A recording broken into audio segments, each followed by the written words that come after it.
ورسوله وحبيبه وخاتم النبيين والمبعوث رحمة للعالمين.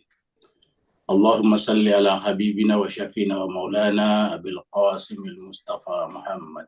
اللهم صل على محمد وآل محمد ورجاهم صل على محمد وآل وآل محمد. محمد اللهم صل على محمد وآل محمد وعلى آله وصحبه ومن تبعهم بإحسان إلى يوم الدين. Masyiral muslimin rahimakumullah, kita bersyukur semua dalam keadaan sehat walafiat pagi hari bulan Ramadan ini, dan kita akan terus membaca surat Yunus. Kita akan tadarus lalu kemudian tadabbur ayat 56 sampai 60. Ayat 56 sampai 60. Bersama kita sudah ada Ustazina Ustaz Safi Soleh dari Singapura. Kita minta kepada beliau untuk dengan segala hormat memandu kita, membimbing kita, membacakan kepada kita ayat-ayat Allah Subhanahu wa taala di surat Yunus, surat yang ke-10 ayat 56 sampai 60. Mari Bapak Ibu semuanya membuka kitab suci Al-Qur'annya atau melihat ke screen, dan kita persilakan kepada Ustaz kita, Ustaz Safi Saleh. Fadhil Ustaz. Syukran Ustaz, syukran, alhamdulillah. Assalamualaikum warahmatullahi wabarakatuh. Waalaikumsalam warahmatullahi wabarakatuh. A'udzu billahi minasy syaithanir rajim. Bismillahirrahmanirrahim. A'udzu billahi minasyaitonir rajim. Bismillahirrahmanirrahim.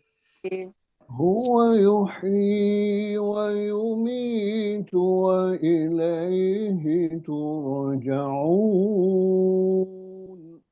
Huwa yuhyi wa yumitu wa ilaihi turja'un. Ya ayyuhan nasu qad ja'atukum maw'izatun min rabbikum.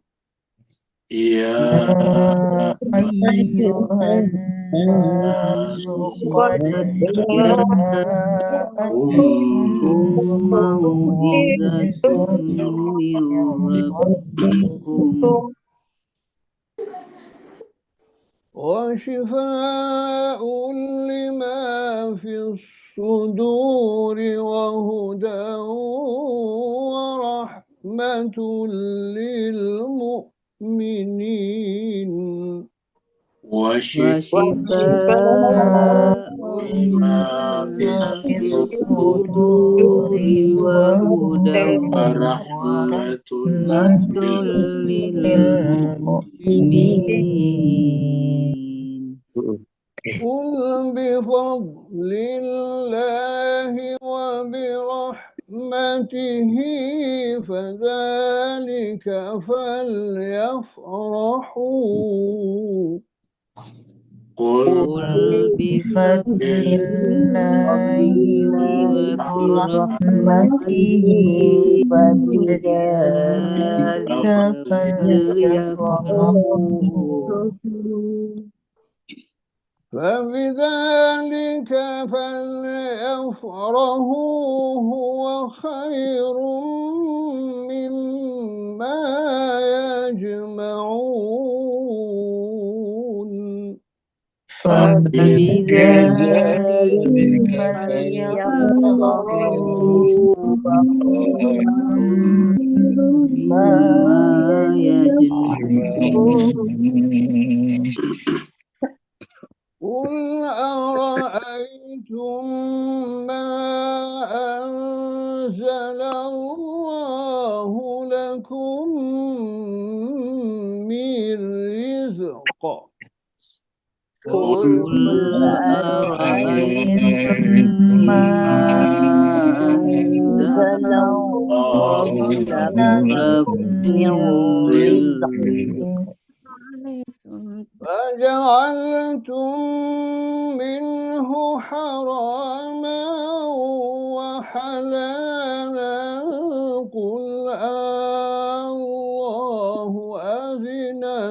لكم فجعلتم منه حرام حلالا الله أذن لكم قل الله أذن لكم أم على الله تفترون قل الله أذن لكم على الله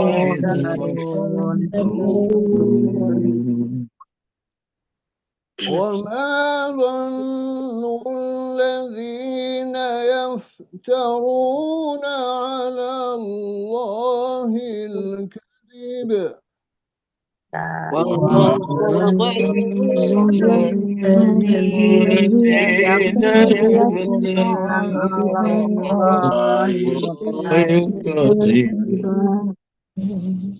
يفترون على الله الكذب يوم القيامة يفترون على الله الكذب يوم القيامة إن الله لذو فضل على الناس ولكن أكثرهم لا يشكرون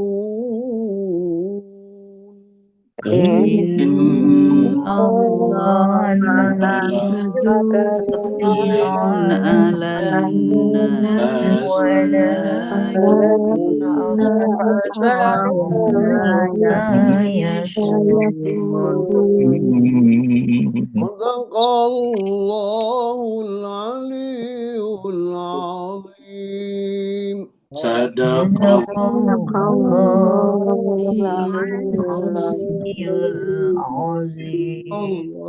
اللهم صل وسلم وزد وبارك على رسول الله وآله على رسول الله وآله الأطهار اللهم صل على محمد وآل محمد اللهم صل على محمد وآل محمد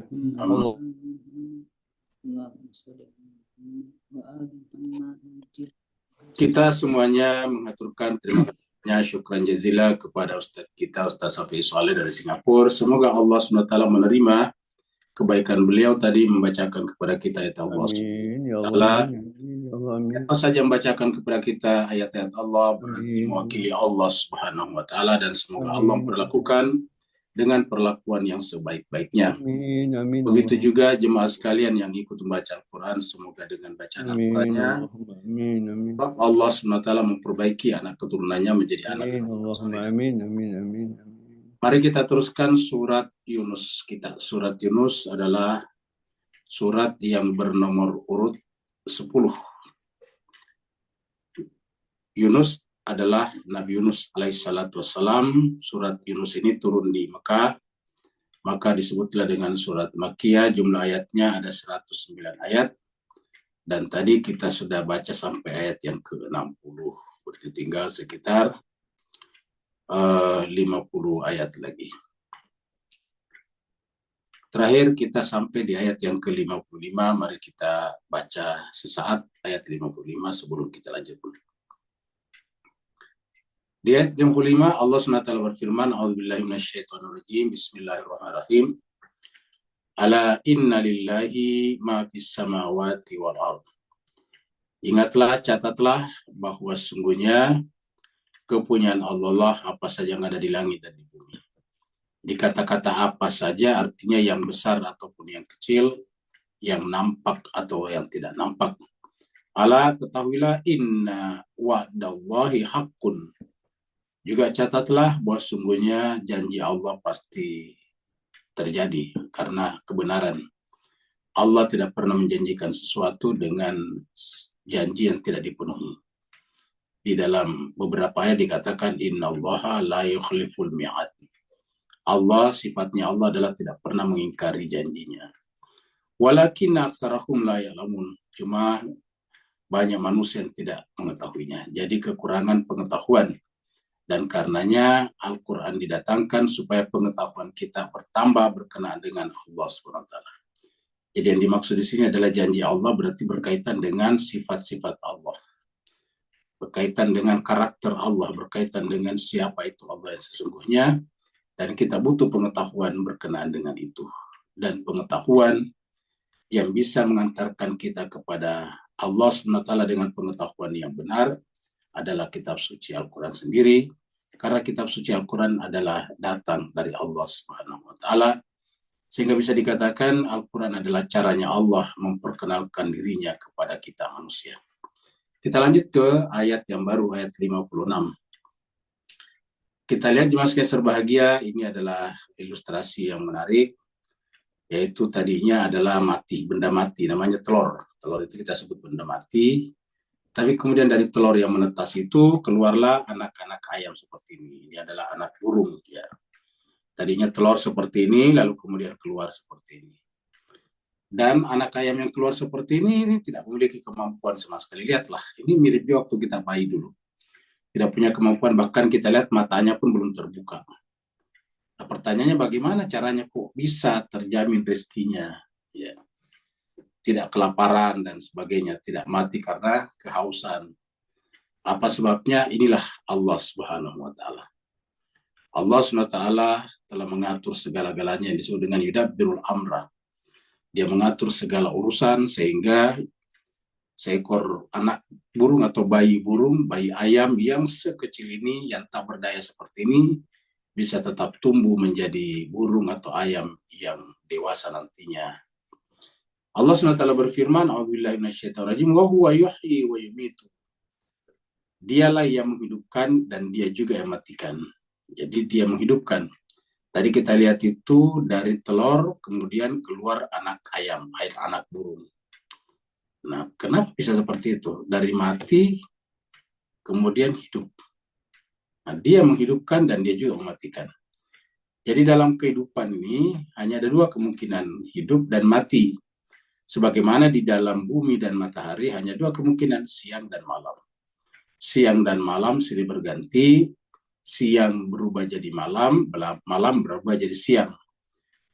Kemudian malam menutupi siang, lalu kemudian siang menerangi malam. Begitu juga dengan yang hidup dan yang mati, berputar-putar di situ-situ saja. Tapi yang menarik ialah siapa yang bisa melakukan ini. Ya, kita ambil contoh yang paling konkret adalah siang dan malam. Setiap saat kita merasakan siang dan malam. Tapi tidak sedikit di antara manusia yang tidak pernah merenungkan bahwa di sana ada tanda kebesaran Allah. Dia hanya menerima siang dan malam sebagai sesuatu yang biasa. Sesuatu yang biasa. Padahal kalau kita renungkan kok bisa siang dan malam terus-menerus terjadi. Dan presisi. Terus-menerus seperti itu. Presisi tanggal-tanggalnya ada. Pada tanggal sekian, bulan sekian, pasti malamnya masuk jam sekian. Itu kan terus-menerus berputar setiap tahun. Bergeser-geser, tetapi setiap tahunnya waktunya sama. Misalnya hari ini saya tanggal 5 Maret, ya, masuk waktu subuh jam sekian. Nanti 5 Maret pada tahun 2026 nanti, masuk jam segitu lagi. Ya. Bergeser memang dengan bulan lalu, tetapi tanggal 5 Maret pada tahun 2026, 2027, 2028, dan seterusnya selalu sama. Dan ini terjadi berjuta-juta tahun. Luar biasa. Kita punya buatan saja, manusia menganggap dirinya hebat, manusia bikin sesuatu, tidak ada yang bisa seperti itu terus-menerus. Pasti ada kalanya aus, ada kalanya keluar. Contohnya kita punya kereta atau mobil. Rodanya berputar terus-menerus. Ketika rodanya berputar terus-menerus, akan ada suatu masa setelah sekian bulan, rodanya tidak lagi lurus ke depan. Biasa agak miring kiri, miring kanan. Perlu dilakukan, disetel lagi di bengkel. Perlu yang disebut dengan dibalancing. perlu dibalansing lagi, perlu diseimbangkan kembali. Kalau tidak, nanti banyakkan ke kiri atau banyakkan ke kanan. Padahal itu baru beberapa bulan. Alam semesta ini sudah berjalan bermiliar tahun, tetapi tetap seperti itu. Harusnya kan tidak mungkin kalau tidak ada yang mengaturnya. Kalau alam bisa presisi dengan sendirinya, berarti alam lebih pintar daripada manusia. Kalau alam lebih pintar dari manusia, bagaimana mungkin manusia menguasai alam? Harusnya alam yang menguasai manusia. Nah, oleh sebab itulah, sama terjadi dengan siang dan malam, dan hidup dan mati. Dia yang menghidupkan, dia matikan. Kita tadinya ini, kita 200 tahun yang lalu tidak tahu di mana posisinya. Cobalah jemaah sekalian, Bapak, Ibu, Tuan, dan Puan, berpikir adakah di antara kita yang tahu di mana tempatnya 200 tahun yang lalu?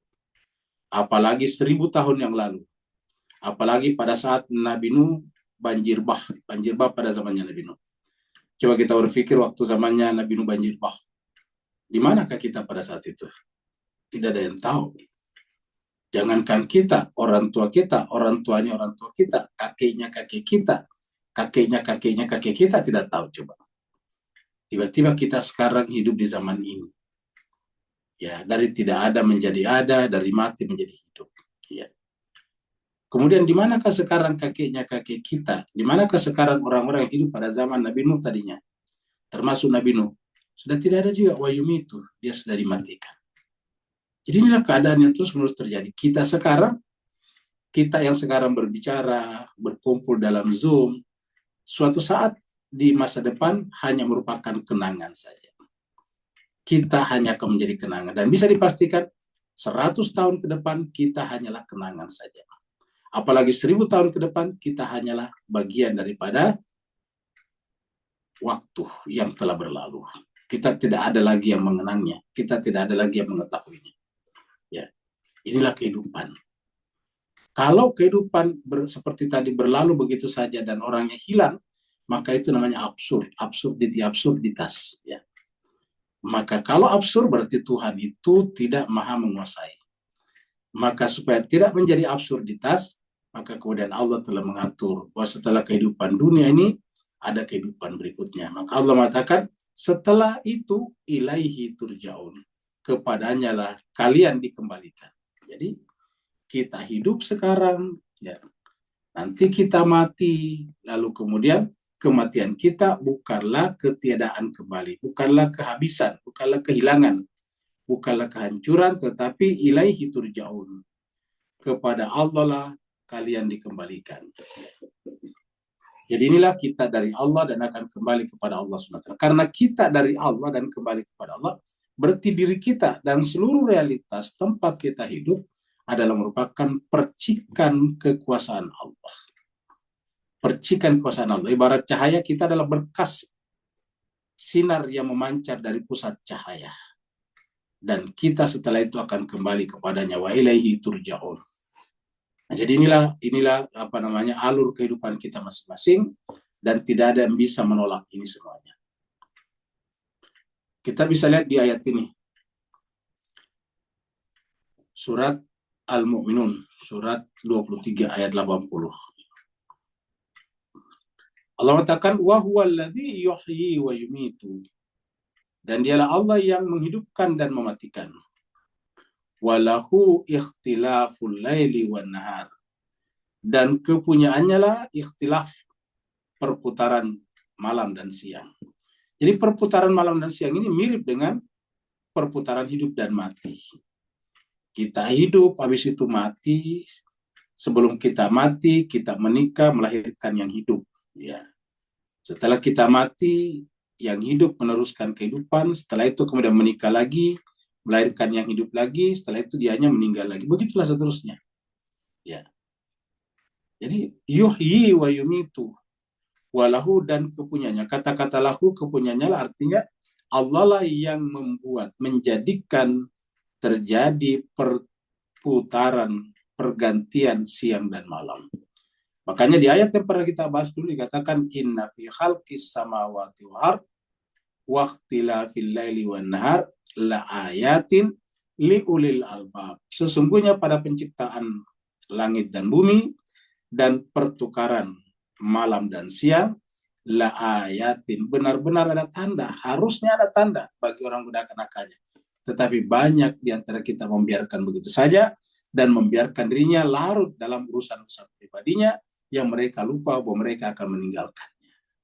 Kalau di dalam surat Al-Imran dikatakan la ayatin li ulil albab, di sini dikatakan afala ta'qilun. Kenapa tidak memikirkan? Kenapa tidak menggunakan akal di sana? Jadi pada kehidupan dan kematian saja kita dianjurkan menggunakan akal. Dan sekarang ini jemaah sekalian menyaksikan fenomena-fenomena alam seperti ini, tidak harus pergi ke hutan. Seperti tadi melihat burung, tidak perlu kita memanjat pohon untuk melihat sarang burung. Untuk menyaksikan fenomena alam tidak perlu kita pergi ke gunung berapi, manjat ke sana. Kenapa? Sekarang sudah tersedia semuanya. Informasinya sudah ada, videonya sudah ada, gambarnya sudah ada semuanya. Kita sekarang satu kali pencet saja langsung keluar semuanya. Tadi kita lihat video-video burung-burung memberi makan kepada anak-anaknya itu banyak sekali. Ya. Kita tinggal memutarnya saja, kita tinggal mencarinya saja. Artinya apa? Untuk mengaktifkan akal kita, kita bisa membuat menggunakan informasi-informasi yang telah dikumpulkan oleh orang lain. Tinggal afala ta'qilun, kenapa tidak menggunakan akal? Jadi benar-benar berkali-kali Tuhan meminta kita untuk mengaktifkan akal. Karena boleh dikatakan keberagamaan tidak bermakna apabila tidak menggunakan akal.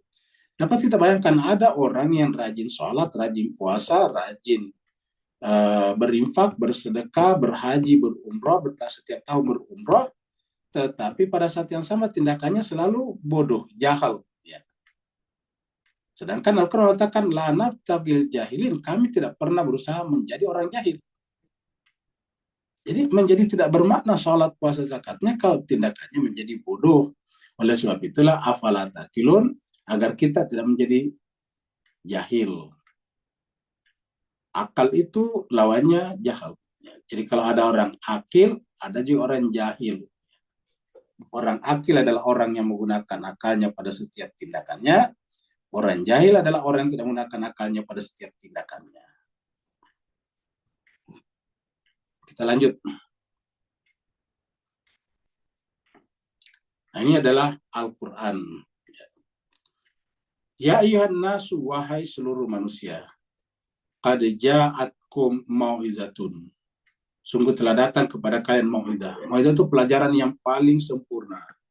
Dan itu adalah maksudnya Al-Quran. Jadi telah datang kepada kalian Al-Quran. Al-Quran itu berisi mau'izah. Ya. Di tempat lain disebutkan dengan mau'izatil hasanah. Jadi kalau kita ada ayat, uda'u ila sabili rabbika bil hikmati wal mau'izatil hasanah, maka yang dimaksud adalah Al-Quran. Ya, jadi uda'u ila sabili rabbik, ajaklah, ya, panggillah, minimal dengan tindakan, kalau tidak bisa dengan kata-kata, manusia kepada jalan Tuhanmu. Uda'u ila sabili rabbika, ingat kepada jalan, artinya mengikuti jalan, bukan langsung kepada, supaya yang bersangkutan bisa berjalan sendiri menggunakan kaki rohani yang bernama akalnya. Jadi akal kita adalah kaki untuk berjalan. Baru kemudian ajaklah mereka dengan mau'idah hasanah. Ud'u ila sabili rabbika bil hikmah wal mau'idatil hasanah. Dengan pelajaran yang baik, artinya dengan Al-Quran. Dari mana Al-Quran? Mau'idah ini mir rabbikum, dari Tuhan. Jadi artinya pasti Al-Quran. Mir rabbikum, dari Tuhan kalian. Wa shifaun, dan Al-Quran itu sekaligus sebagai syifa, sebagai penyembuh. Al-Quran itu adalah sebagai penyembuh. Kalau Al-Quran itu adalah penyembuh, itulah sebabnya Al-Quran itu nama lainnya adalah Az-Zikr. Nama lain daripada Al-Quran adalah Az-Zikr. Maka dikatakan ya manismuhu dawa wa dzikruhu syifa. Jadi zikr syifa itu, ya namanya zikr itu adalah Al-Quran. Membaca Al-Quran itu adalah syifa berdasarkan ayat ini.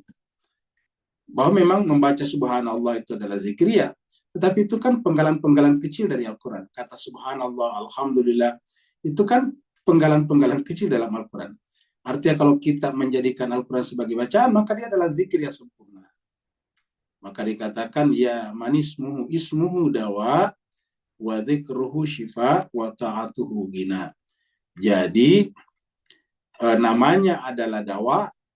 Dawa itu obat, sedangkan Al-Qur'annya adalah penyembuh, syifa. Penyembuh terhadap apa? Lima fis sudur. Bukan penyembuh terhadap luka di kulit. Bukan penyembuh terhadap jerawat di wajah, tetapi syifa lima fis sudur, terhadap apa-apa yang ada di dalam dada, lima fis sudur. Wa syifa'ul lima fis sudur, menjadi penyembuh terhadap apa-apa yang ada di dalam sudur.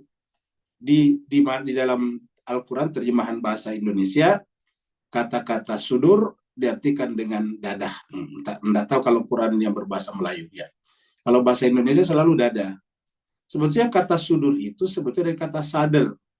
Sudur juga secara bahasa artinya sumber. Sudur itu sumber, ya. Dan kita artinya kesadaran. Karena sumber keberadaan sesuatu kesadaran kita. Ketika dia tidak muncul dalam kesadaran kita, kita namanya lupa. Ya. Jadi ketika sesuatu itu tidak muncul dalam kesadaran kita, dia lupa. Kalau bahasa psikologinya, kalau sesuatu itu muncul di alam sadar, maka kemudian kita mengetahuinya. Sesuatu yang tidak muncul di alam sadar, dia berada terpendam di dalam alam bawah sadar, biasanya muncul dalam bentuk mimpi atau halusinasi. Nah, sedangkan yang kita sadari sekarang, yang bisa kita bicarakan, yang bisa kita ingat, itu adalah yang kita sadari. Ingat, yang kita sadari. Makanya ketika jiwa manusia itu bermasalah, maka kesadarannya hilang. Contohnya orang gila. Orang gila itu tidak lagi menyadari di mana rumahnya, siapa keluarganya. Bermasalah di mana? Bermasalah pada jiwanya. Orang seperti itu, kata Nabi, bukanlah orang yang gila sebetulnya, tetapi orang yang tertimpa musibah. Kalau menurut Nabi, orang yang gila itu adalah orang yang menyombongkan diri. Itu orang gila, kata Nabi. Menyombongkan diri, angkuh, arogan, kerjanya membuat kerusakan di muka bumi. Nah, itu namanya orang gila, kata Nabi. Kalau yang kita sebut sehari-hari gila, schizofren itu, kata Nabi itu bukan orang gila, itu orang tertimpa musibah, orang yang sakit. Seperti kita sakit demam, flu, pilek, dan sebagainya, itu sakit seperti itu. Bedanya kalau kita flu, sakitnya mungkin di hidung, ya, di tenggorokan. Sedangkan kalau orang yang gila, kita sebut dengan gila bahasa sehari-hari, adalah orang yang sakitnya di hati. Ya. Intinya adalah Al-Quran adalah syifa lima fis sudur. Jadi kalau ingin memperbaiki sudurnya, kesadarannya, ya mau'idhah hasanah, Al-Quran. Ya. Dan karena Al-Quran ini satu, berfungsi sebagai syifa. Yang kedua adalah wahudan, petunjuk. Apa artinya petunjuk? Yaitu kemana saja kita ingin pergi, apa saja yang kita ingin lakukan. Kata pergi di sini bukan pergi ke Singapura atau ke Kuala Lumpur, tapi pergi dalam pengertian orientasi hidup kita. Apakah hanya hidup ini hanya untuk sekedar menjadi sarjana? Apakah hanya sekedar untuk menjadi seorang suami atau istri? Apakah hanya untuk sekedar terpenuhi semua kebutuhan lahir batinnya, lahirianya? Nah, itu namanya pergi. Nah, petunjuk bagi dalam Al-Quran adalah untuk pergi kemana? Pergi kepada puncak kesempurnaan. Maka itu adalah hudan, petunjuk untuk sampai ke sana. Warahmatun, dan rahmat. Apa itu rahmat? Rahmat adalah urusannya juga jiwa, itu jiwa yang dipenuhi dengan cinta dan kasih sayang adalah jiwa yang terkena pancaran cahaya rahmat Allah. Kalau ada manusia yang jiwanya penuh dengan cinta dan kasih sayang, berarti jiwa orang itu telah termuhammadkan. Apa sebabnya? Karena rahmat yang sungguhnya adalah yang terpancar kepada alam semesta dari Allah adalah Muhammad. Ya. Dalam Al-Quran dikatakan, wa ma arsalnaka, kaknya adalah Nabi Muhammad, wa ma arsalnaka illa rahmatan lil alamin. Dan tiadalah kami mengutus engkau Muhammad kecuali sebagai rahmat bagi seluruh alam. Dan rahmat itu apa? Di dalam surat Al-Imran dikatakan, fabima rahmatin minallah lintalahum. Disebabkan karena rahmat dari Allah Muhammad, lintalahum, kamu bersikap lemah lembut. Nah, apa itu lemah lembut? Bukti adanya cinta dan kasih sayang, atau rahmat adalah merupakan sumber daripada Rahman dan Rahimnya. Maka siapa saja yang menjadikan Al-Quran sebagai pelajaran, maka lama-kelamaan, sedikit demi sedikit jiwanya akan terlembutkan. Kalau ada orang yang semakin beragama, semakin keras, semakin kaku, menunjukkan dia tidak berquran. Dia tidak terqurankan. Mungkin dia baca Quran, tetapi tidak terqurankan. Artinya, jiwanya menjauh dari Al-Quran, mulutnya berkomat-kamit baca Al-Quran, tetapi jiwanya menjauh daripada Al-Quran, karena berdasarkan ayat-ayat seperti ini, Al-Quran itu adalah rahmatun lil mu'minin. Ketika menyebut kata rahmat, ada kata lil mu'minin. Wa rahmatun lil mu'minin. Dan rahmat bagi orang yang beriman. Nah, jadi jemaah sekalian, inilah jaminan Allah kalau kita rajin baca Quran. Jadi dikatakan, wahai manusia. Kenapa manusia? Karena Al-Quran adalah hudal linnas. Ya, dalam surat Al-Baqarah dikatakan, syahrul Ramadan alladzi unzila fihil Quran hudal linnas, petunjuk bagi seluruh manusia. Maka Allah pun di sini berfirman, ya ayyuhan nas qad ja'atkum mau'idatun. Jadi siapa saja manusia yang ingin mencapai derajat kesempurnaan, yang ingin menghilangkan penyakit-penyakit yang ada di dalam kesadarannya, maka Al-Quranlah satu-satunya obatnya. Jadi manusia boleh membaca Al-Quran, dan lama-kelamaan dia akan tertuntun. Selama pada saat membaca Al-Quran, dia membebaskan, membersihkan dirinya dulu dari kepentingan-kepentingan. Kepentingan agama lamanya, kepentingan pendapat lamanya, kepentingan membela guru dan siapanya, maka dia akan tertuntun. Bukan hanya orang manusia secara keseluruhan, tapi kita orang Islam juga, kita orang Islam tidak akan pernah bertemu di satu titik kalau kita membaca Al-Quran, tapi memaksakan mazhab kita masing-masing, memaksakan pendapat guru kita masing-masing, memaksakan pendapat orang tua kita masing-masing. Karena semua itu namanya partikularitas yang sifatnya subjektif. Ya. Maka oleh sebab itulah Allah mengatakan yang namanya pelajaran itu adalah menuntun kita. Memberi pelajaran itu sesuatu yang baru. Ya, sesuatu yang baru. Kalau dulu kita bersikukuh bahwa yang kita gunakan adalah bahasa Inggris, maka tenang, tidak pernah kita bisa belajar dari guru kita yang berbahasa Melayu atau berbahasa Indonesia. Tapi karena kita meluluhkan hati kita, kita siap menerima diksi-diksi, kata-kata, terma-terma yang berbahasa Indonesia atau Melayu, maka akhirnya kita mengerti bahasa Indonesia dan Melayu.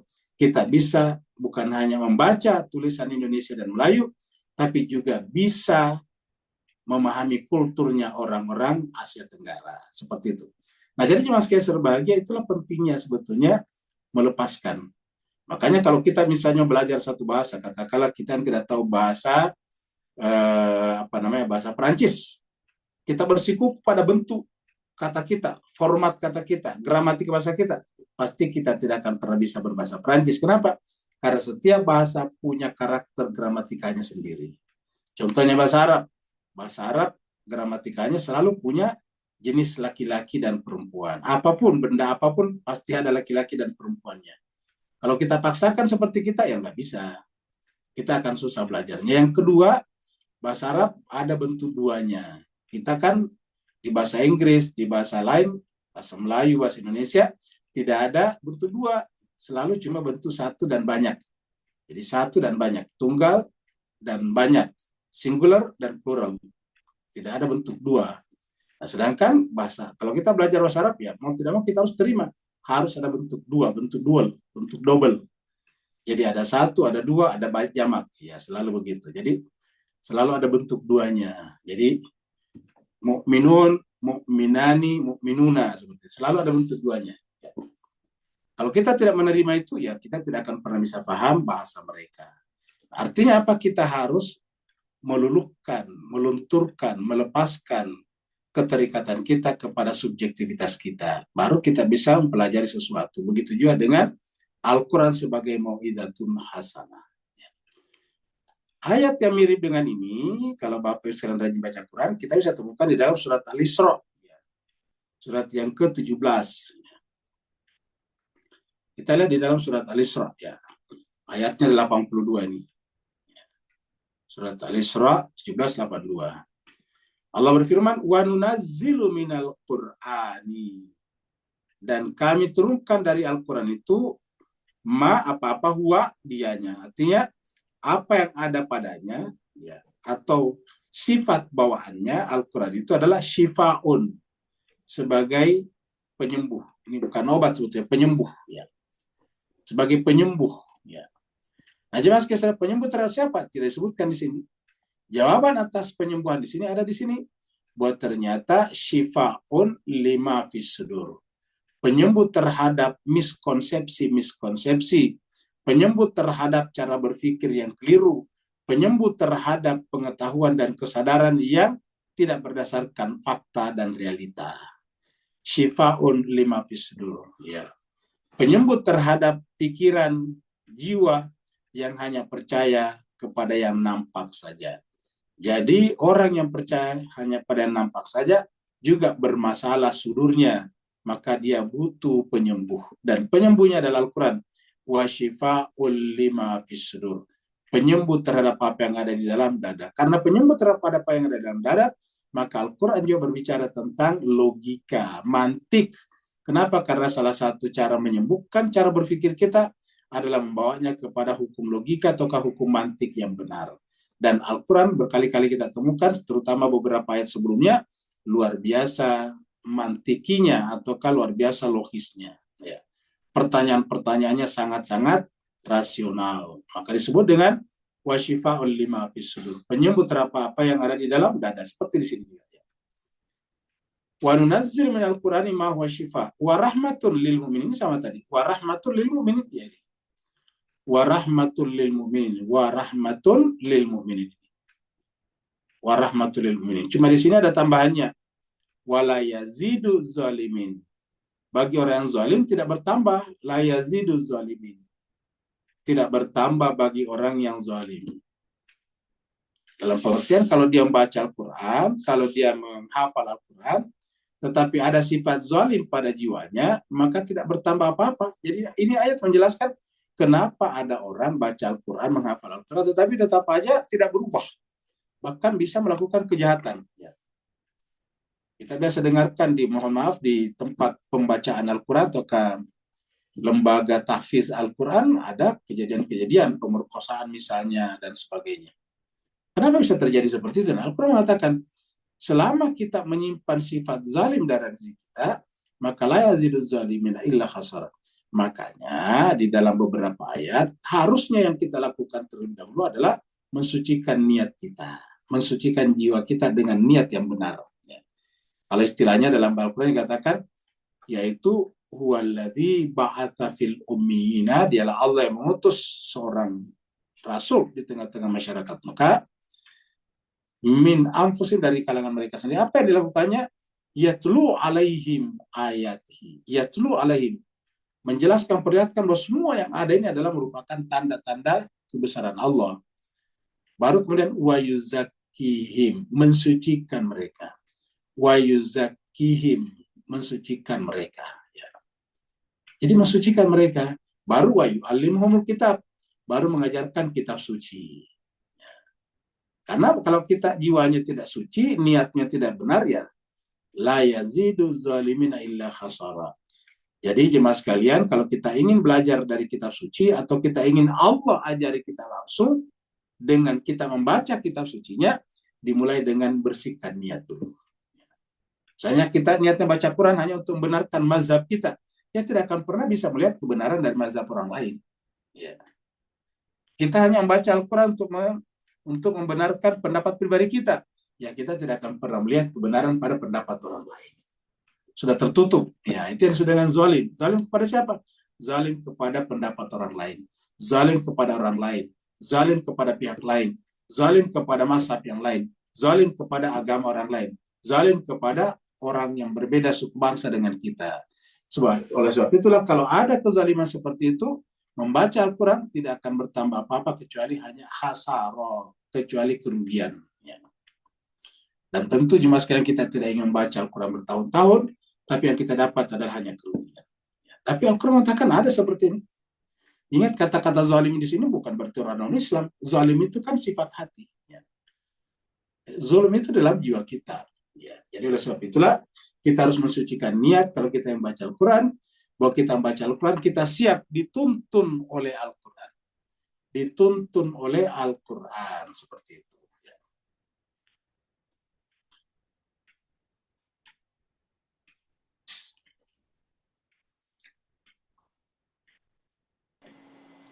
Nah, cobalah perhatikan burung ini jemaah sekalian. Tadi kita lihat ada telur menetas jadi burung.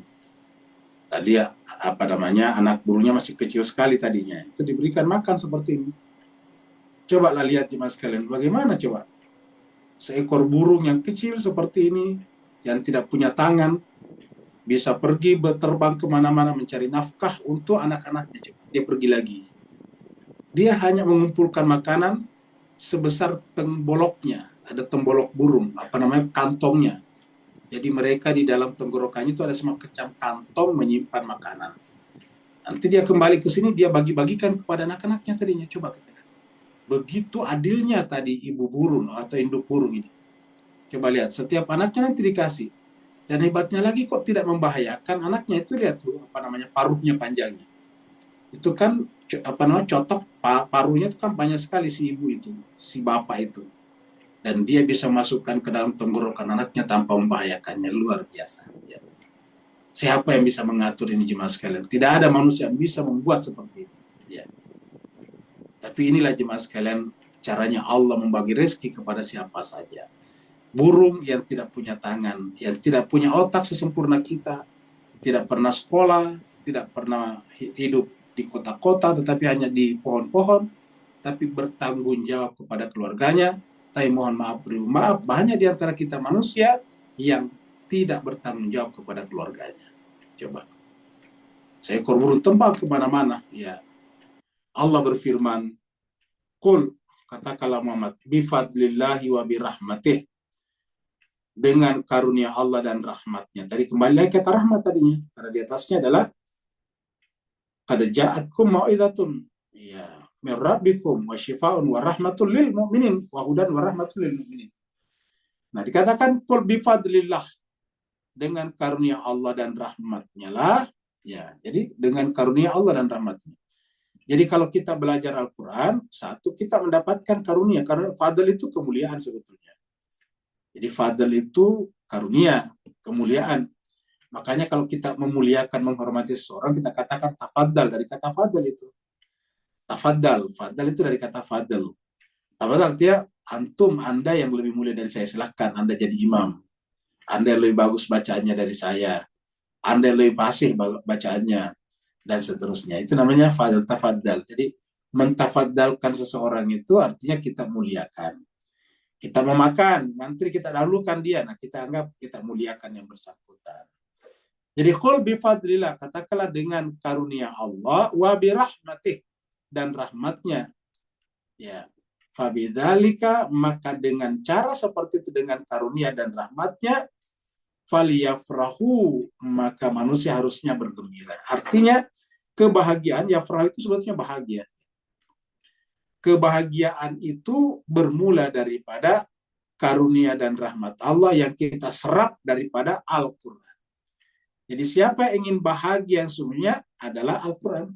Kita mengatakan, saya tidak akan bahagia kalau uang saya sedikit. Saya nanti bahagia kalau uang saya banyak. Itu tidak benar.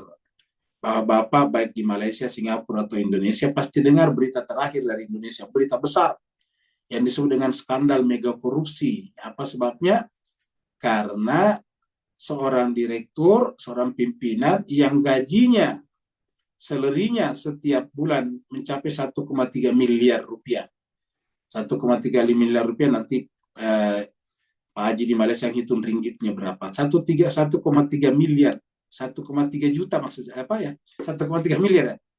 1.3 billion. Ya, 1,3 miliar rupiah. 95 juta, 95 ribu US dollar lah. Berapa Pak Arif? 95 ribu, 96 Bayangkan, 95 ribu ya, katakanlah misalnya 100 ribu ya. Ya. 100 ribu US dollar, bayangkan, setiap bulan gajinya. Tapi korupsi, masih korupsi aja coba. Nggak pernah cukup. Nggak pernah cukup, coba kita lihat. Jadi kebahagiaan itu bukan terletak di situ, jemaah sekalian. Jadi kalau ada yang mengatakan, saya Pak Ustadz nanti bahagia kalau pendapatan saya banyak, keuntungan saya banyak, uang saya sudah sekian. Nggak mungkin. Kebahagiaan itu bukan pada uang, bukan pada rumah yang besar, Yang ditangkap ini rumahnya gede-gede kan begitu. Rumahnya mentereng semuanya. Ada yang 3 lantai, tinggal lapangannya saja besar. Tapi mereka masih korupsi juga. Ya. Coba kita lihat. Jadi kebahagiaan itu bukan terletak di sana. Kebahagiaan itu terletak pada karunia dan rahmat Allah. Dan karunia dan rahmat Allah ini kita bisa serap, kita dapatkan kalau kita rajin belajar kitab suci Al-Quran. Karena kitab suci Al-Quran akan mengobati hati kita. Hati yang tidak pernah senang, hati yang tidak pernah bahagia, hati yang tidak pernah puas, hati yang tidak pernah redho, akan terobati dengan Al-Quran. Iya. Hati yang suka bingung, bimbang, maka terobati dengan Al-Quran. Maka kul bifadlillah wa birahmati fabidzalika, hanya dengan cara seperti itulah, kita artikan hanya dengan cara begitulah, faliyafrahu, mereka bisa bergembira, mereka bisa berbahagia. Ya. Faliyafrahu, maka mereka bisa berbahagia. Huwa khairum mimma yajma'un. Al-Quran itu jauh lebih baiknya khairun. Jadi apa yang didapatkan tadi dari Al-Quran dalam bentuk fadl dan rahmat itu lebih baik mimma yajma'un, dari apa yang dikumpulkan. Dari seluruh harta benda yang kita kumpulkan tadi, uang yang kita kumpulkan, rumah yang kita bangun begitu besar, itu jauh lebih tidak ada nilainya dibanding dengan ini. Dengan karunia Allah dan rahmatnya jauh lebih baik. Ya. Daripada apa yang kita kumpulkan. Kata-kata mimma, dari apa yang mereka kumpulkan, maksudnya apa yang kita jadikan sebagai kekayaan. Baik kekayaan intelektual ataupun kekayaan material. Ya. Semuanya. Kekayaan popularitas, kan ada juga kekayaan popularitas. Kekayaan kekuasaan. Semuanya apa yang kita kumpulkan tidak ada apa-apanya dibanding dengan karunia dan rahmat Allah. Kalau seandainya kebahagiaan itu ada terletak pada harta benda, tentu nabi-nabi hanya menghabiskan waktunya untuk mencari uang, ya, mencari harta benda. Ya, tapi yang terjadi sebaliknya, justru nabi merasa senang membimbing orang, mengajari orang, membawa mereka kepada kebenaran daripada itu semuanya. Kenapa? Karena mereka merasakan kebahagiaan hakiki. Fabidzalika falyafrahu huwa khairum mimma yajma'un. Kita lihat ayat berikutnya. Surat An-Naml ayatnya 19. Surat 27 ayat 19. Di sini kita lihat tentang rahmat. Fatabassama dahikan min qauliha. Fatabassama, ingat ini adalah Nabi Sulaiman. Nabi Sulaiman bisa tersenyum karena dia bahagia. Nabi Sulaiman bisa bahagia hanya mendengarkan atau berkomunikasi dengan semut. Fatabassama dahikan min qauliha. Kalau kita juga ada semacam cinta dan kasih sayang dalam jiwa kita, dengan menyaksikan video burung tadi memberi makan kepada anaknya, itu bisa mendatangkan kebahagiaan. Alangkah besarnya kekuasaan Allah di sana. Burung yang kecil, lebih kecil daripada tinju kita, tangan kita, telapak tangan kita. Ya, tidak punya tangan, tapi bisa terbang kemana-mana, mencari nafkah untuk untuk keluarganya. Tidak bisa memelihara laron untuk ditangkap, tidak bisa membuat kandang-kandang peternakan misalnya untuk diternak, menyiapkan buat keluarganya. Hanya makan sesuai dengan kemampuan yang ada di tenggorokannya, tapi bisa menjaga kelangsungan hidup anak-anaknya. Ya. Fatabassama. Begitulah juga dengan Nabi Sulaiman alaihissalatu wassalam. Begitu mendengarkan semut-semut berbicara, berkomunikasi satu sama lain. Semut yang sedemikian kecil, ya. Semut yang sedemikian kecil, ya, jauh lebih kecil daripada kuku kita, jauh lebih kecil daripada satu lembar rambut kita, ya. Tetapi bisa berkomunikasi satu sama lain. Dan Nabi Sulaiman mengerti komunikasinya, dan kemudian begitu mendengarkan ada satu pimpinannya semut namanya Ratu Semut yang memerintahkan rakyatnya, masyarakatnya untuk masuk ke dalam sarang untuk menyelamatkan mereka. Ya, jadi pimpinan bertanggung jawab keselamatan rakyatnya. Maka kemudian Nabi Sulaiman tersenyum mendengarkan. Fatabassama dhahika. Tabassam itu tersenyum, dhahika tertawa. Tersenyum, tertawa. Min qauliha, demi mendengarkan perkataan atau dialog semut. Dengan mendengarkan perkataan semut, Nabi Sulaiman berdoa luar biasa. Jadi dengan memperhatikan semut saja bisa mendatangkan kebahagiaan. Jadi tidak perlu mengumpulkan uang gaji 1,3 miliar terus kemudian korupsi sampai 193 triliun coba. Fatabassama dahikan min qawliha. Ya. Cukup dengan perhatikan semut-semut saja sudah cukup bisa membuat bahagia. Kata-kata tersenyum bahagia itu artinya menghilangkan sifat masam di wajah. Ya. Artinya bahwa dengan melihat semut, wajahnya menjadi glowing. Ya. Tidak perlu bergantung kepada skincare misalnya. Fatabassama dahikan min qawliha. Wa qala, seraya berkata Nabi Sulaiman. Ya, kata-katanya apa? Lahir doa luar biasa. Inilah contoh individu pribadi yang selalu bergantung kepada Allah. Begitu menyaksikan seekor semut atau beberapa ekor semut berkomunikasi, lalu kemudian isinya adalah doa. Nabi Sulaiman berkata, Rabbi, wahai Tuhanku. Bayangkan Pak, kita setiap hari merasakan nikmat Allah. Makanan, minuman, mata yang kita gunakan untuk melihat, kuping yang kita gunakan untuk mendengar. Cobalah kita, mata kita sudah berapa puluh tahun kita gunakan. Sedikit saja ada semacam awan-awan putih di mata kita, kita sudah mulai terganggu. Kita pergi cari dokter untuk operasi katarak misalnya. Ya. Nah, sekarang berpuluh-puluh tahun mata kita begini nikmat. Apa tidak seharusnya membuat kita bahagia? Baru mata saja coba. Berkata Nabi SAW, Rabbi, wahai Tuhanku, auzi'ni, karuniakan kepadaku an ashkura, untuk memiliki kemampuan bersyukur. Coba. Jadi intinya bersyukur. Kenapa tadi orang pendapatannya sekian tetap dia korupsi? Tidak bersyukur. Tidak bersyukur jemaah sekali. Jadi intinya, kalau mau bahagia, bukan pendapatan yang banyak. Bukan dilarang berpendapatan banyak, boleh saja. Boleh bergaji sampai puluhan miliar sebulan, nggak masalah. Tetapi yang Allah inginkan adalah kesyukuran. An ashkura ni'matakal ladzi an'amta alayya. Untuk mensyukuri nikmatmu. Jadi, ya Allah, karuniakan kepada saya untuk mensyukuri nikmatmu. Nikmataka, nikmatmu. Allati yang an'amta, kamu berikan alayya kepada saya. Ya. Nikmat apa terutama yang diberikan Allah kepada Sulaiman? Nikmat kenabian. Kamu Tuhan berikan kepada saya nikmat kenabian, yaitu dengan melanjutkan kenabian ayah saya Nabi Daud. Kan Nabi Sulaiman putra dari Nabi Daud. Ni'matakal lati an'amta alayya. Jadi kalau kita berdoa dalam surat Al-Fatihah, ihdinas siratal mustaqim, siratal ladzina an'amta alaihim, berarti itu adalah orang yang diberikan karunia kenabian seperti Nabi Sulaiman. Ia merupakan kelanjutan daripada kenabian ayahnya Nabi Daud.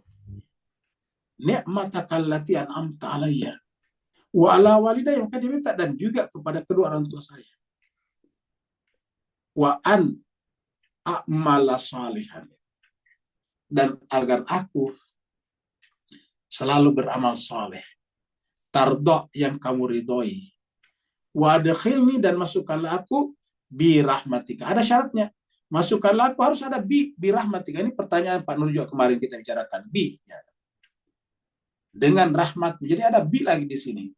Wa adkhilni bi rahmatika, dengan rahmatmu, fi ibadika salihin, ke dalam golongan hamba-hamba yang saleh. Kenapa kata dalam golongan hamba yang saleh? Berarti Nabi Sulaiman berdoa, seandainya bisa nanti hidup di akhir zaman, atau kalau dia mati pada saat itu dibangkitkan di akhir zaman untuk bergabung dengan hamba-hamba yang saleh. Kenapa? Karena di tempat lain dikatakan Allah telah menetapkan bahwa yang akan mewarisi bumi ini adalah hamba-hambaku yang saleh. Walaqad katabna fi Zabur min ba'di dzikri annal arda yarisuha ibadiyas salihun. Ya. Sungguh dia Allah telah menetapkan di dalam Zabur, setelah menetapkan sebelumnya di dalam Al-Quran di Lauhul Mahfuz, annal arda, bahwa bumi ini yarisuha akan diwaris oleh siapa? Ibadi as-salihun, hamba-hamba yang saleh. Dan di sini kita lihat Nabi Sulaiman minta adkhilni bi rahmatika, tapi ingat yang catatan bi rahmatika fi ibadika salihin.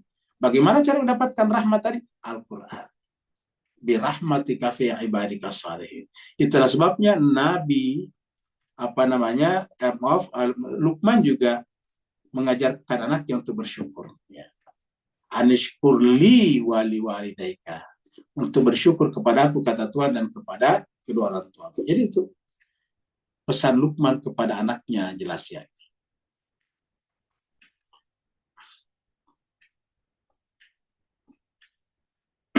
Ini ada satu hadis kita baca.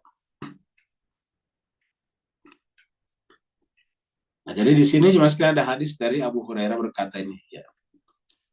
Jadi an Abi Hurairah qala berkata Rasulullah bersabda, qala Rasulullah sallallahu alaihi wasallam, lan yudkhila ahadan minkum amaluhul jannah. Ya, perhatikan Mas sekalian. Amal seseorang di antara kalian, kita mulai dari sini. Amal ahadan minkum itu amal salah seorang di antara kalian atau amal kalian tidak menjadi penyebab masuk surga. Lan yadkh, sama sekali bukan amal kalian yang menyebabkan masuk surga ini. Lan yadkhul lam yudkhila ahadan minkum amaluhu al-jannata. Jadi sama sekali bukan amal kalian yang menyebabkan kalian masuk surga. Kemudian qalu, sahabat-sahabat bertanya, wala anta Rasulullah, dan juga kamu ya Rasulullah. Apa jawaban Rasul? Qala, Rasul menjawab, wala ana, termasuk saya juga tidak. Artinya saya tidak masuk surga karena amal saya. Wala ana illa, kecuali an yatagammadani lahu minhu bifadlin wa rahmatin. Termasuk saya tidak akan masuk surga kecuali Allah mengkaruniakan kepada saya karunia-Nya, memberikan kepada saya, melimpahkan kepada saya karunia dan rahmat-Nya. Jadi tidak akan ada illa an yatagammadani, kecuali Allah mencurahkan, melimpahkan kepada saya daripada Allah bifadlin wa rahmati, karunia dan rahmatnya.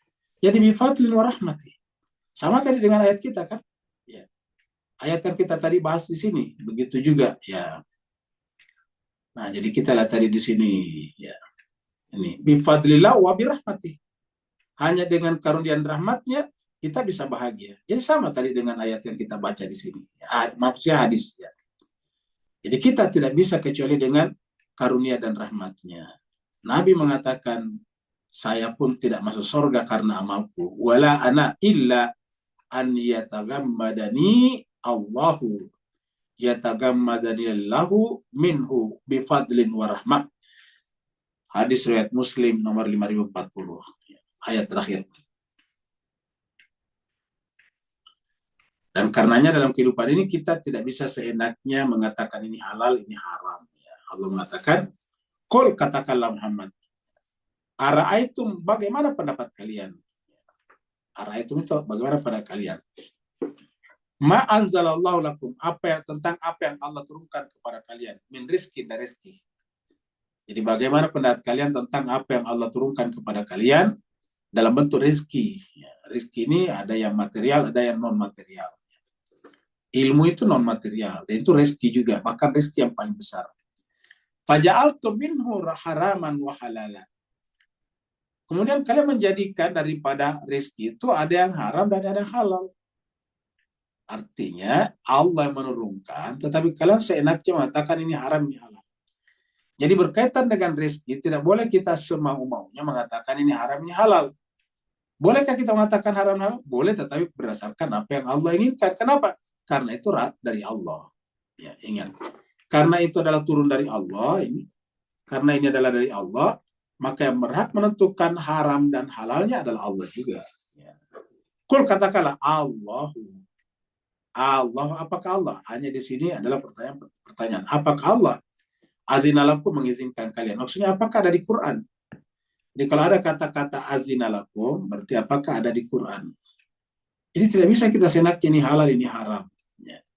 Kalau kita mengatakan senak ini halal, ini haram, maksudnya, ya maka itu adalah kemauan kita, bukan kemauan Allah. Am alallahi taftarun, ataukah kalian mengada-adakan, mengarang atas nama Allah. Jadi oleh sebab itulah jemaah sekalian, kita tidak boleh gampang mengatakan ini bid'ah, itu bid'ah. Kenapa? Karena jangan-jangan tidak, itu bukan dari Allah. Karena kalau kita katakan bid'ah itu kan berarti haram. Ya. Kalau kita katakan bid'ah itu haram. Ya. Jadi bid'ah itu harus berdasarkan definisinya Tuhan, berdasarkan informasi dari Tuhan. Kalau tidak, kita terkena teguran ini. Apakah kalian menjadikan rezeki itu seenaknya mengatakan ini haram, itu halal? Ya. Padahal tidak ada izin dari Allah. Bagaimana izin itu dari Allah? Melalui kitab sucinya. Apakah Allah telah mengizinkan kalian? Kalau enggak, berarti kalian mengada-adakan ini. Kalian mengarang, taftarun, iftira namanya. Ya. Terakhir, ayat 60. Inilah diantara orang-orang, contoh orang-orang yang tidak bersyukur ya. Wa ma dannul ladzina yaftaruna 'ala Allahi al-kadhiba. Wa ma dannu, dan apakah kira-kira ya. Wa ma dannul ladzina. Jadi kita artikan apakah kira-kira. Zon itu kan dugaannya. Kita sudah terangkan kemarin. Zon itu berbeda dengan hak. Jadi karena dugaannya kira-kira, itu kira-kira. Jadi kita artikan apakah kira-kira yang ya. Jadi apakah kira-kira yang alladzina yaftaruna 'ala Allah al-kadzibah. Apakah kira-kira orang-orang yang mengada-adakan atas nama Allah itu kedustaan yaumul kiamat, di hari kiamat. Maksudnya apa kira-kira yang akan terjadi pada orang yang mengada-adakan atas nama Allah al-kadzibah di akhirat nantinya. Ya, innallaha ladzu fadlin 'alan nasi. Sungguhnya Allah memiliki karunia kepada manusia. Ya. Karunia itu tadi dalam bentuk kitab suci tadi. Walakinna, akan tetapi aksarahum, kebanyakan manusia, la yashkurun. Jadi intinya adalah kebanyakan manusia tidak bersyukur. Jadi inilah intinya. Kebanyakan manusia tidak bersyukur. Jadi jawabannya adalah tidak bersyukur. Jadi rahasia kebahagiaan adalah bersyukur kepada Allah Subhanahu wa taala. Semoga ayat-ayat ini bisa menambah keyakinan kita, terutama bagi kita manusia yang selalu mencari kebahagiaan. Ketahuilah kita wajib mencari nafkah untuk bertanggung jawab kepada keluarga kita, seperti mana tadi seekor burung bertanggung jawab kepada anak-anaknya, mulai dari membuat sarang sampai memberi makan kepada anak-anaknya, sampai nanti anak-anaknya mandiri bisa terbang sendiri dan berburu makanannya sendiri. Begitulah juga dengan kita, tetapi di balik semuanya itu kita harus bersyukur. Ya, jadi inti daripada kemanusiaan kita adalah bersyukur. Ya. Semoga ayat-ayat ini bisa menambah pengetahuan kita untuk mempertebal rasa syukur kita, sehingga dengan syukur itu semakin dekatlah jiwa kita kepada Allah Subhanahu wa taala, dan kedekatan jiwa dengan Allah adalah kebahagiaan itu sendiri. Yang mau bertanya dipersilakan. Assalamualaikum Ustaz. Waalaikumsalam warahmatullahi wabarakatuh. Silakan Pak Nur.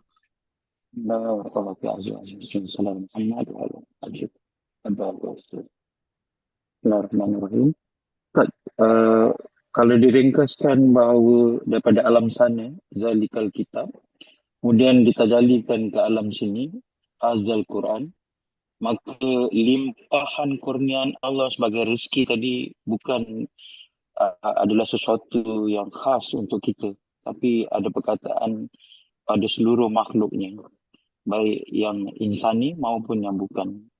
Dan ini berarti bahawa setiap kali kita baca Quran, level masing-masing tadi mendapat kurniaan tadi, bagai air hujan tadi mengakibatkan tumbuhnya Amazon atau rainforest tadi, atau kalau turun penayat sama pada jiwa yang lagi satu, maka it just become a desert. Beri pencerahan dan teguran tak barakallahu afan semua.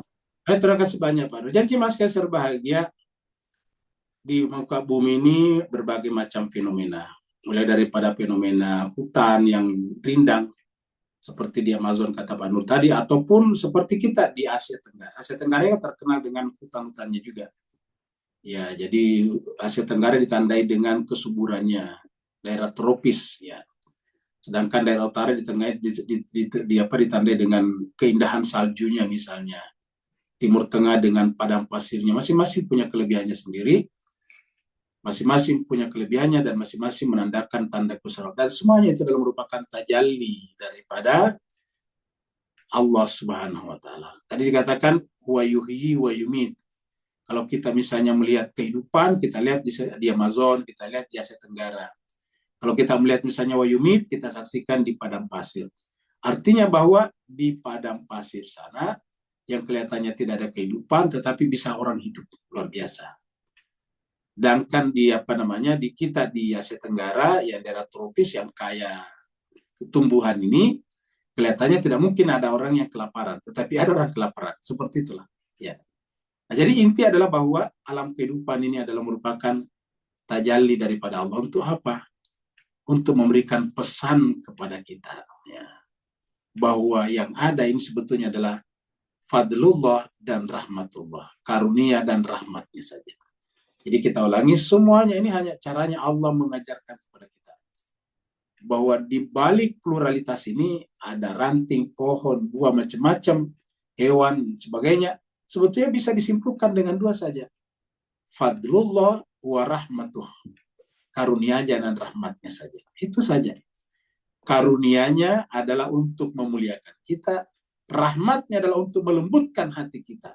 Karena hanya dengan kemuliaan dan kelembutan itulah seseorang memiliki tanda kalau dirinya juga telah menjadi tajalli daripada Allah.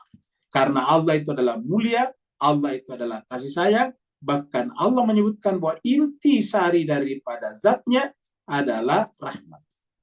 Zatnya Allah itu kan misteri, tidak ada yang tahu zatnya Allah. Tapi Allah menjelaskan bahwa inti sari daripada zatnya adalah rahmat. Dalam Al-Quran dikatakan, kataba ala nafsihi rahmat. Allah menetapkan atas nafsnya, atas zatnya adalah rahmat. Dengan demikian, kalau kita memiliki rahmat itu, berarti kita bisa ditarik masuk ke dalam diri Allah SWT. Kalau rahmat kita tidak bangkitkan di dalam jiwa kita, maka kita tidak bisa tertarik masuk ke dalam pusat gravitasi Allah. Makanya salah satu upaya pertama dan utama kita lakukan kalau kita ingin berjalan menuju kepada Allah, menjadi musafir dan salik, orang yang bersuluk kepada Allah, adalah dengan menghilangkan sifat-sifat zulmania dan menggantinya dengan sifat-sifat nafs rahmania. Jadi menyembuhkan nafs zulmani kita, lalu kemudian mengubahnya menjadi nafs rahman. Dengan nafs rahman itu menunjukkan kita sudah menerima pancaran tajalli daripada rahmat Allah SWT. Dan kalau kita sudah menerima pancaran tajalli dari rahmat Allah, berarti kita sudah siap bergerak untuk menyatu dengan Allah SWT, yang intisarinya adalah kataba ala nafsihi rahmat. Jadi semuanya adalah bentuk kerinduan, kasih sayang, dan cintanya Tuhan kepada kita untuk menarik kita masuk bergabung ke dalam dirinya. Maka siapa yang tidak melakukan itu, maka tidak akan pernah merasakan kebahagiaan sejati. Ada lagi sebelum kita tutup?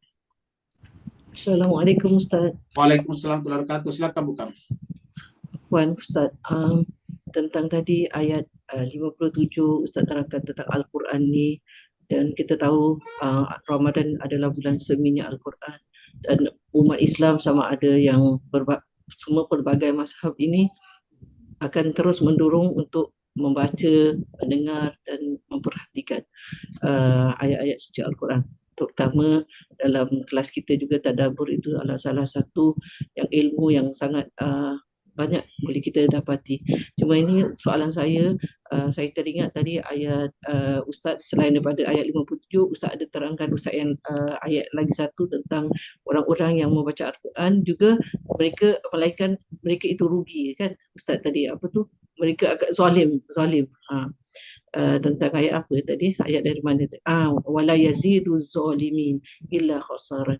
Jadi saya teringat tentang peristiwa di bulan Ramadan di mana wasi pengganti Rasulullah ini iaitu Sayyidina Ali alaihissalam di bulan Ramadan pada tanggal 19, ketika beliau sedang melakukan solat subuh, sujud, beliau dipenggal lehernya oleh seorang yang membaca Al-Quran yang dikatakan seorang hafiz, dan mungkin itulah jadi satu tanda tanya, mengapa jadi begitu? Adakah kerana harta dunia yang menyebabkan dia jadi begitu, di mana Al-Quran itu tidak dapat membentuk dirinya sehingga sanggup membunuh wasi Allah itu? Itu saja Ustaz.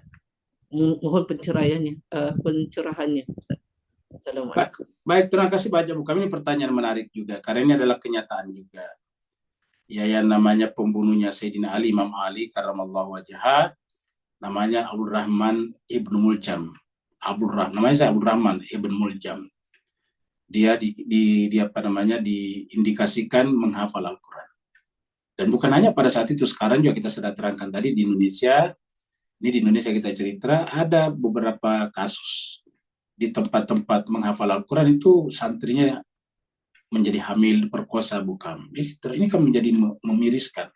Dan ini baru terjadi lagi di Makassar, kampungnya Pak Rum. Itu ada lagi di kota Makassar, tempat pembaca Al-Quran seperti itu juga. Nah, jadi apa yang terjadi sebetulnya? Nah, ini menunjukkan bahwa membaca Al-Quran bukanlah jaminan. Jaminannya adalah ketika niatnya dulu bagus. Tidak ada kezaliman di dalam jiwanya. Ya, jadi menghilangkan kezaliman di dalam jiwanya, baru kemudian start dari sana, Al-Quran bisa menjadi syifa wa rahmatun lil mu'minin. Kalau dia tidak masuk ke situ, wala yazidu zalimina illa khasara. Dan ini yang terjadi. Bayangkan yang dibunuh bukan sembarang orang. Ya katakanlah dari sisi seluruh mazhab, Sayyidina Ali itu dianggap sebagai sahabat utama. Salah satu Khulafaur Rasyidin kalau versi Sunni. Bahkan kalau versi Al-Bait, versi Syiah lebih tinggi lagi, yaitu salah satu, dia adalah imam pertama setelah Nabi Muhammad. Iya. Pada saat itu fungsinya dari sisi Sunni adalah Khulafaur Rasyidin yang keempat.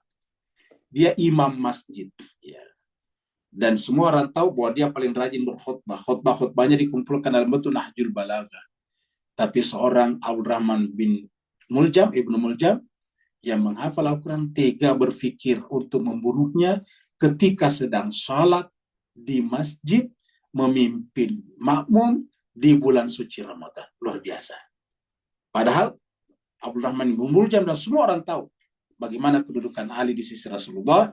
Kebetulan bukan sebentar sore kita akan bahas ada hadis. Jadi kalau kita hadis sebentar sore kita akan bahas di sini. Ya, kita lihat sini. Nah, di sini pembahasan kita sebentar sore ini nih. Ya, ini adalah ayat yang ke 61 sebentar. Ini ada hadis di sini nanti kita temukan ini. Ya. Ini ada kita sudah siapkan hadis ini. Nabi dan Ali ini dia. Ya, kita lihat di sini. Ini nanti sebentar sore kita akan bahas di sini. Nabi dan Ali ini di hadis Bukhari dan ini banyak di Muslim. Pokoknya banyak sekali. Ini hadis adalah sangat masyhur. Kenapa? Karena ada di Bukhari, ada di Muslim, ada di hadis lain. Bahkan di Bukhari banyak versinya, di Muslim banyak versinya. Ya, apa? Kita kasih judul Nabi dan Ali bagai Musa dan Harun. Ini ada yang versi panjangnya. Tetapi kita ambil versi pendeknya karena kita ambil intisarinya saja. Di situ dikatakan Nabi mengatakan kepada Ali, ini dikatakan, qala Nabi sallallahu alaihi wasallam li aliyin.